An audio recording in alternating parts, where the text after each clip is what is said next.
Hakadosh Boker Tov. We're just going to continue with Halakhot. We're talking about now, right after we spoke about the concept of the Kriyat Torah, we'll speak about Haftarah.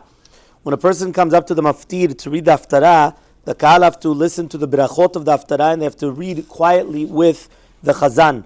So he says, Yesh limchot be'otam anashim shemagbiim kolam ve'korim et Haftarah bekoram biyachad im ha'oleh, which means that it's not proper that the people are going to come and they're going to start screaming along the Haftarah with the Chazan, with the person that went up to the Aliyah, obviously, because really, be'emet, you have to have 10 people that are there listening. The tzibur have to be with the person that's reading the Haftarah, and so too they have to be makpid, right, that they're always going to be paying attention to the Haftarah, not that every single person is reading by themselves. So there's two different halachot. First of all, that if everybody's doing it, you can't actually hear the person that went up for the maftir. And number two, also, he has to have 10 people there with him, listening to him, and not that everyone is just doing on their own, and then you don't have 10 people with him.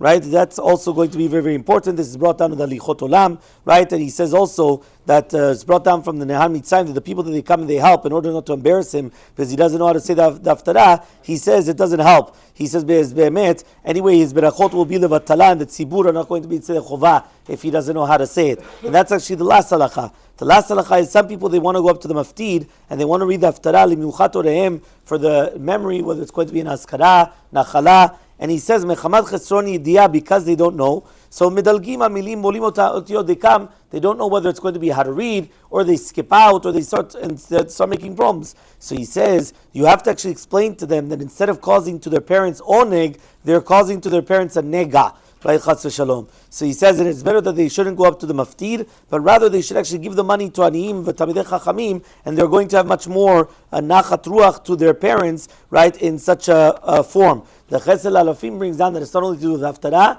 the same would apply to Shliach Tzibur, which means that not always because the person wants to come out, he wants to come up, and then he wants to start, so he'll read the parasha, right, but he destroys it. So why is he doing that? It doesn't help. There's no mitzvah, right, to do something, right, if you're not going to be prepared and just to do it. So therefore, it's important to realize that many times, right, we think, this is going to help more. It doesn't always help more. Many times it could be worse, and therefore in such a scenario, when you're going to do it, make sure that you're prepared, whether it's going to be for an aliyah or for a parasha. Don't just, we're going to give a person a random aliyah, you know what, I'm just going to read it. Help me out. Well, did you even read it? Did you even prepare it? If the answer is no, then you shouldn't be reading it. And the reason why, first of all, it's halakha actually. The Shulchan Aruch and the Mishnah Berurah brings down, right, the halakha that a person has to prepare twice, 2 or 3 times. So there's a whole question exactly if it's 2 or 3, how many times beforehand, before he's reading. Now that happens to be even a person that knows it, which means even a Shliach Tzibur that knows, or a Bal Koreh, that for many years he's been reading. There's still a halakha that he should come and prepare the parasha,